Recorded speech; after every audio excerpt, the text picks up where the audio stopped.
Hello, I'm Professor Kate Bird, and this is The Power Shift Decolonising Development.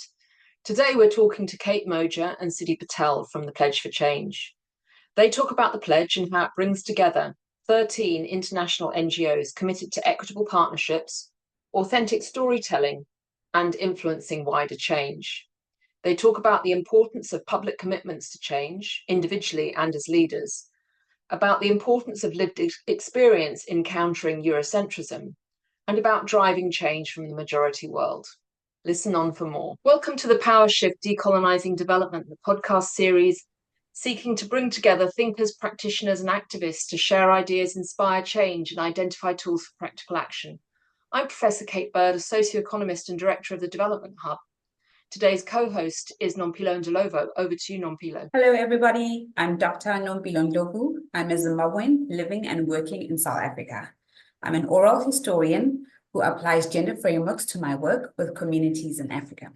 Recent work has included involvement in a mixed methods study on poverty dynamics in Zimbabwe, where I led work on gender and marginalization. My PhD focused on mass violence, memory, and local transitional justice in post-colonial Zimbabwe. Back to you, Kate. Thanks, Nompilo. Today, we're very excited to be talking to Kate Moger and Sidhee Patel. Kate Moger is the Global Director for Pledge for Change, hubbed at Adeso. Prior to joining Adeso, Kate spent over 2 decades working in humanitarian contexts, most recently as IRC's Regional Vice President for the Great Lakes and Central Africa. Previously, she was IRC's Deputy Regional Director for West and Central Africa and Country Director in Mali.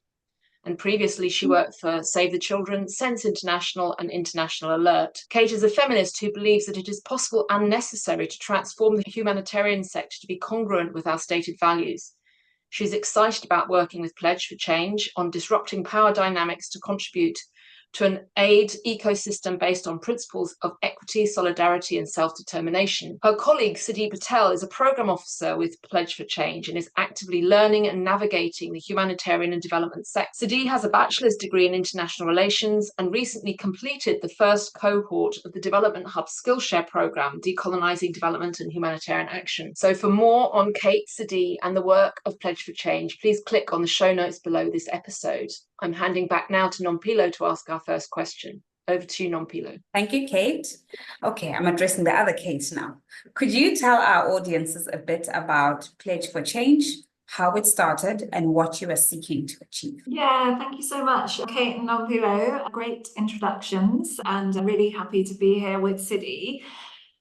So the Pledge for Change was an idea that started with Dagan Ali, the executive director of Adeso, back in 2020, 2021, when following the Black Lives Matter movement in the sector, the so-called racial reckoning, Dagan really wanted to seize on the movement, the openness, the awareness of some of the historic injustices that had shaped and continue to shape the sector. And so brought together a group of like-minded and I think like-hearted CEOs of some of the largest international NGOs. And they went through a process over about 18 months of learning and unlearning together, not really with the intent of coming up with this thing that has evolved into the Pledge for Change. But as they went through that process, where they met monthly, they spent 3 hours a month together in some quite vulnerable conversations.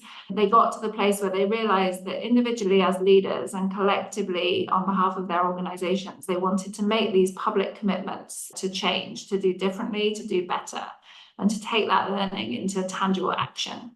So they came up with 3 pledges, which are organized around the principles of equitable partnerships, authentic storytelling, and influencing wider change, and launched publicly in October 2022 on behalf of their whole families and federations of organizations, and said by 2030 we will have realized these commitments. And I joined the pledge a few months later in July last year, and now we're really at the stage of trying to make those promises come true, to deliver on the commitments that we've made, and to work in ways that are as you said in the introduction, Kate, are congruent with the values that we've outlined.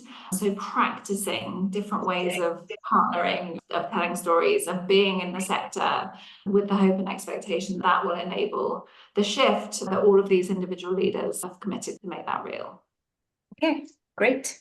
I like that vulnerable conversations led to public commitments and pledges. It's wonderful. The next question already leads from the first, and either of you could answer it. Could you tell us about how you work with the organizations that have signed up to the pledge? Yeah, so right now we have a community of 13 signatories, 13 international NGOs who, on signing up, commit to this transparent reporting and progress towards the pledges, as well as to making a financial contribution to running the Secretariat and keeping the thing moving. And so those signatories, they're all international organizations working on a global scale. And then we have a growing group of supporters who Sidhee largely supports and works with. 47, I think, at last count, of organizations and individuals from across the ecosystem. So a really diverse and eclectic group ranging from community-based organizations, civil society, movements of movements, networks, think tanks, academic institutions, donors, funders. So a really interesting mix of perspectives from across the ecosystem. And what unites these people is the commitment to the shared vision of a stronger aid ecosystem based on those principles of equity, solidarity, humility, and self-determination. But as you would expect, inside such a coming from such different places, there are really quite different understandings of what that looks like, and particularly how to get there and how fast to get there.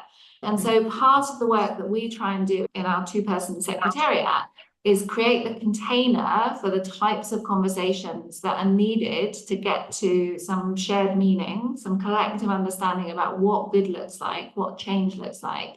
It helps people to understand the incentives, the constraints, the possibilities, and the risks for organizations going through these change processes, so that we can co-create and co-design the bits about how are we going to deliver this in meaningful ways, and then how are we going to measure it. So we have a nascent accountability and learning mechanism called the PALM, the Pledge Accountability and Learning Mechanism, which aspires to inverting some of our current paradigms and understandings about accountability and to whom the sector needs to be accountable and who gets to decide what good looks like.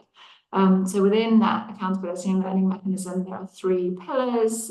We have a more classic, I would say, INGO self-reporting against some agreed indicators, and then a partner survey, which will be delivered by WACSI, the West Africa Civil Society Institute, and which also hosts RINGO. So we have the connection to the RINGO prototypes and the ecosystemic work that they're doing, alongside a Southern assessment piece in which the data that comes from these different sources will be triangulated and reviewed by global majority thought leaders and leaders in the civil society space, with the hope and intention that we can again curate conversations that allow people to really question some of their normative discourses and why they think that things should be done in a certain way, in order to look at, are we progressing meaningfully towards this change, or is it a tokenistic effort that might just perpetuate some of those norms?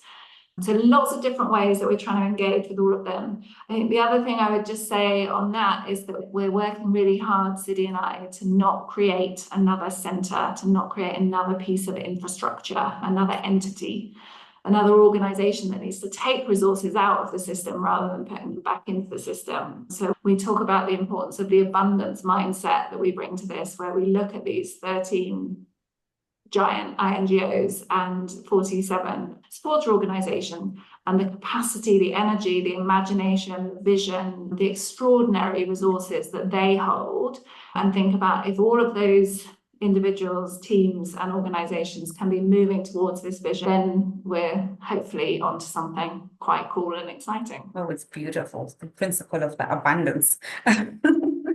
Let me move on to the next question. I'm really intrigued that Pledge for Change is working largely with international NGOs headquartered in the minority world, and yet it is based in Kenya in the majority world. Can you tell our listeners a little bit about why it is important that decolonizing and anti-racist change is being driven from the majority world or global south, depending on what terminology you use? Yeah, thank you. And I suppose the first thing to acknowledge is that these are contested and evolving terms, right? The language that we use is changing, and different people with different positionalities prefer different labels.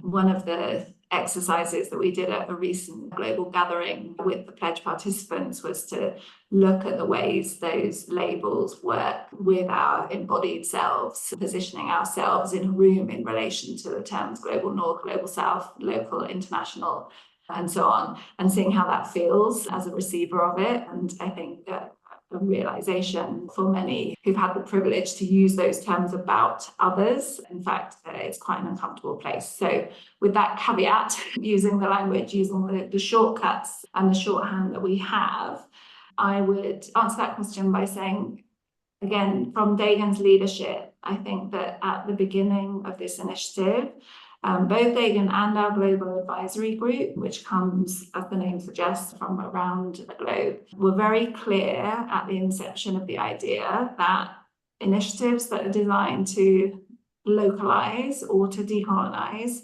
that are centered in or led by the global minority or the global north, cannot be the change that they want to see. There's a contradiction in terms to the idea that the international NGOs headquartered in London, New York, DC, Geneva can localize in ways that are going to feel and be acceptable to the people leading the work in the places that the work is delivered. And there was a recognition, and continues to be a strong recognition inside the pledge, that the labor, the energy, the burden of transformation to make those changes cannot and must not be transferred to the global majority, in much the same way as white people must not depend on Black and brown people to address structural racism. So I think one of the things that's very interesting about the pledge is that it's hosted inside Adeso, a Somali-founded, Somali-led organization headquartered in Kenya, but seeking to be the driver, the catalyst, the lever of change across the system. And again, as I said, to do that in ways that feel aligned and congruent with the stated values. So to make sure that in our internal governance and decision-making, that we're thinking about who's holding the power and why. We're thinking about where the resources are coming from, thinking about who's included and who's excluded from working groups, events, and conversations.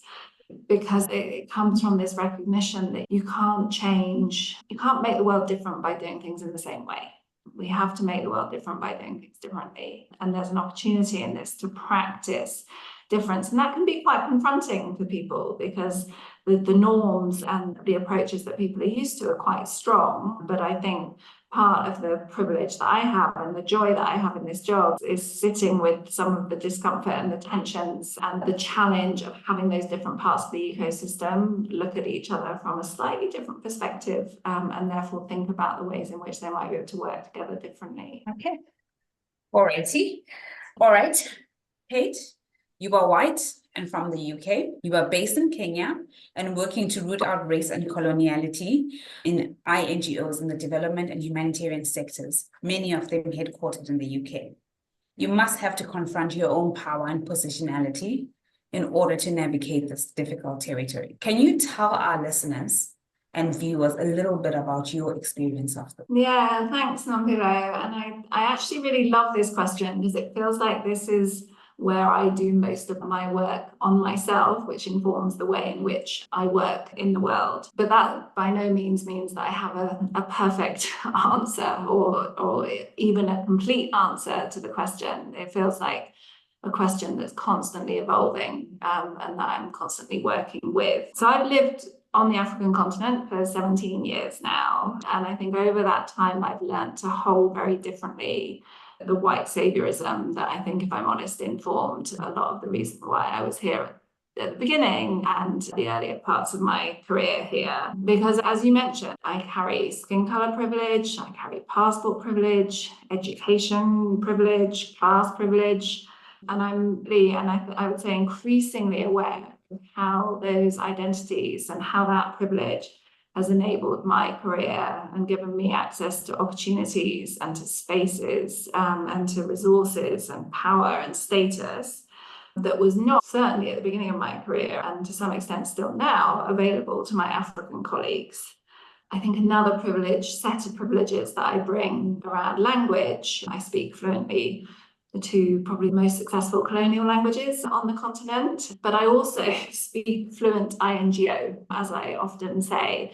And I think part of the reason that I'm useful in this job with the Pledge for Change at the moment is because my fluency in that language, which is a whole other set of jargon and dialects and acronyms and different understandings of meaning, feels like I can navigate some of the power dynamics and some of the resistance and some of the challenge in realizing the pledges that people with other identities might face different resistance and different challenges in making, which is not to say that I should be doing this job in perpetuity. The pledge, actually, we fully intend that it will cease to exist in 2030.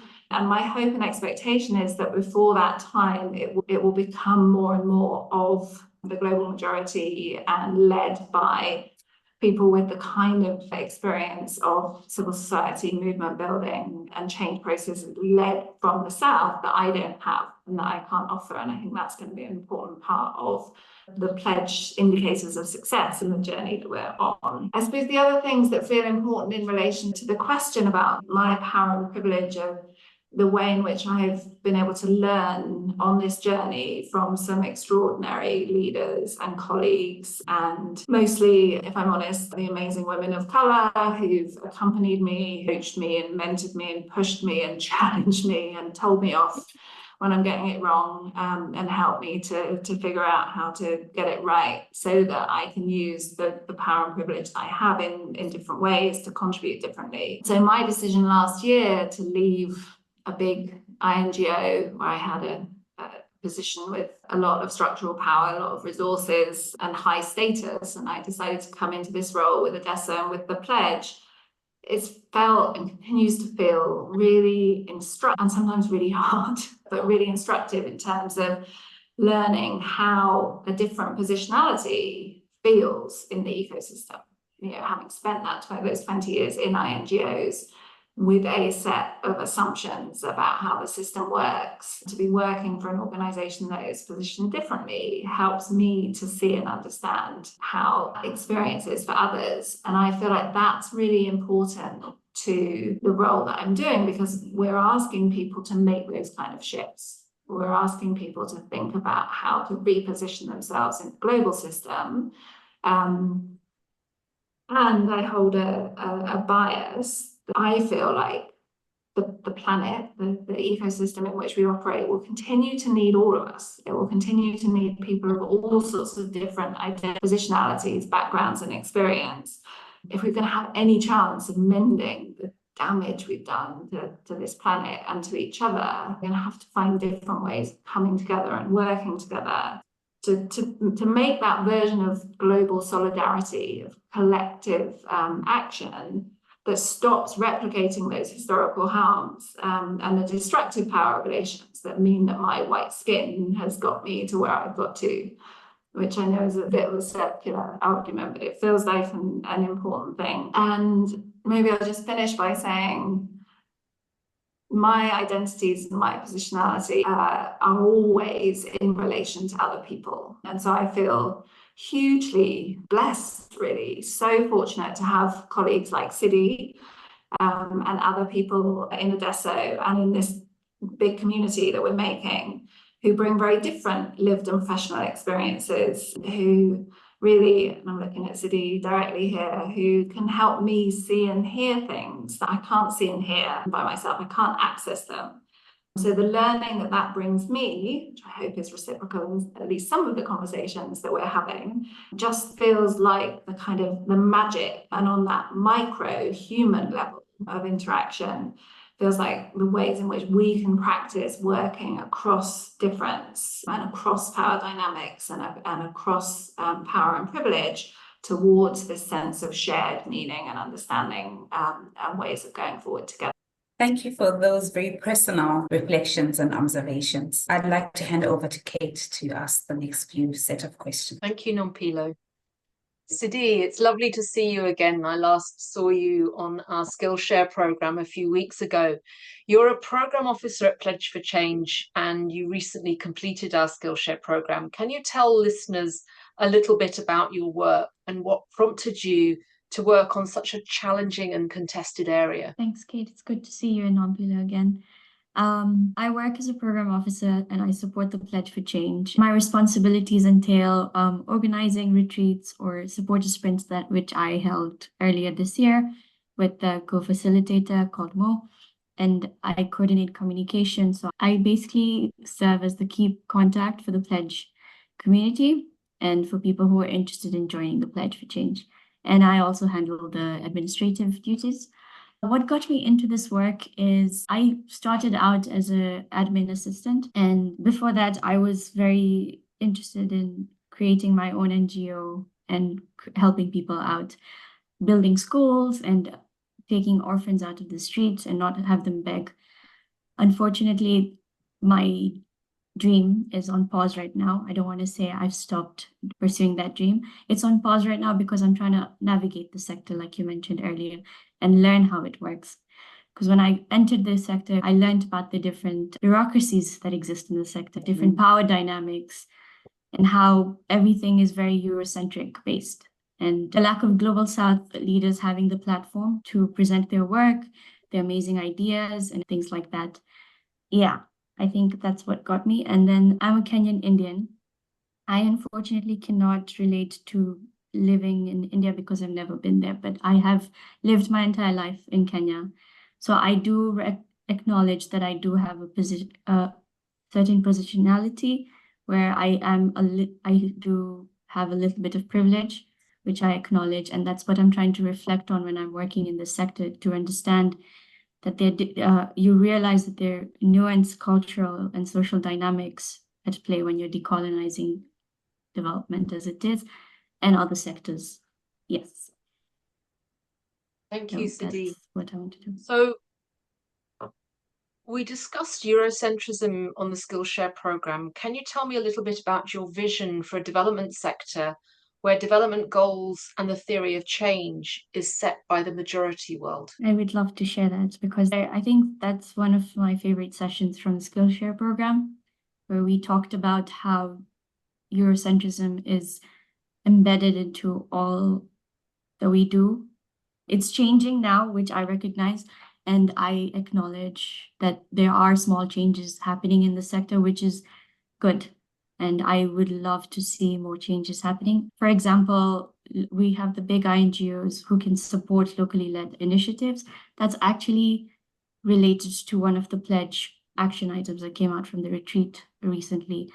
So many of my aspirations for the development sector right now are quite aligned to the 3 pledges, which is equitable partnerships, authentic storytelling, and influencing wider change. I say equitable partnerships is because we need to provide a platform, we as in the collective development and humanitarian society and ecosystem, and have Global South leaders tell people how they should change and incorporate local communities' perspectives, their ideas, and feedback.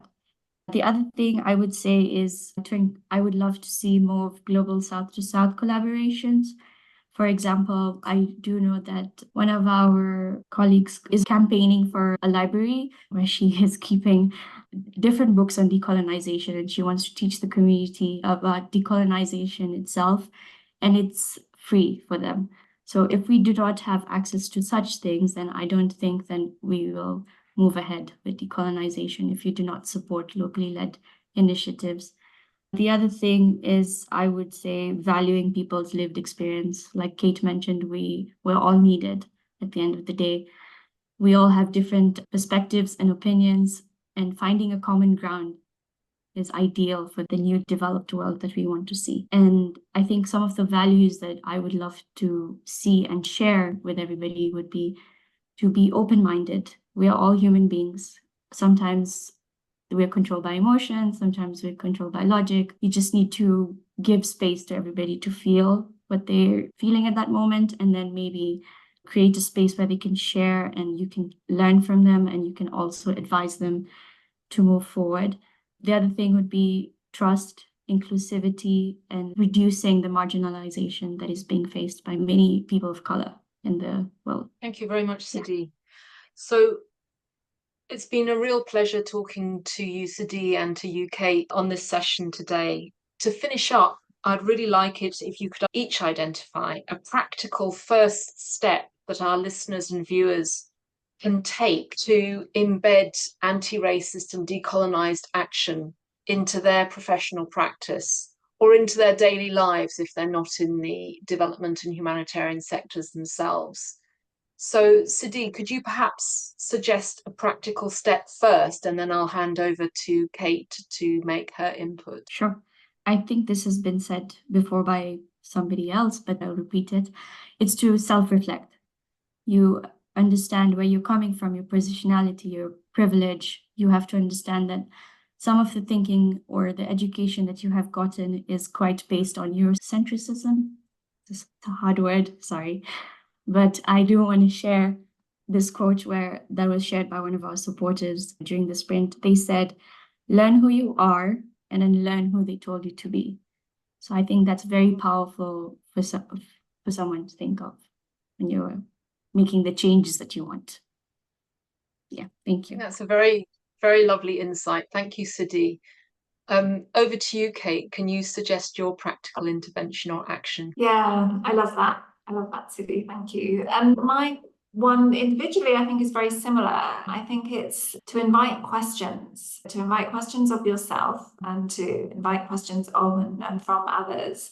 Find someone who has a really different viewpoint to you, and have a conversation and be curious about why that is, and what are you bringing to your opinion. And I think for me, being prepared to iterate, to hold those feelings lightly, and then to learn from them by asking questions.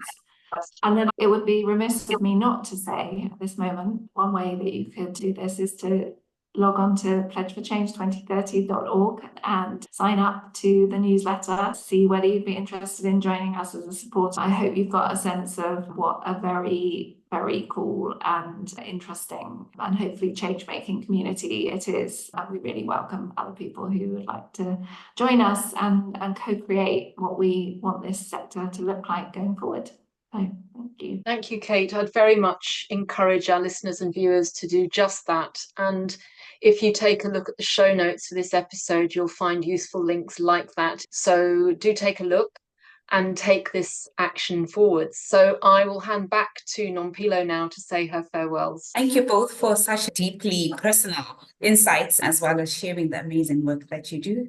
I pledge for change, my best wishes, and hopefully we will keep in communication. Thanks, Nompilo, and thanks to you, Kate, and to Sidhee for joining us today. Thank you for having us.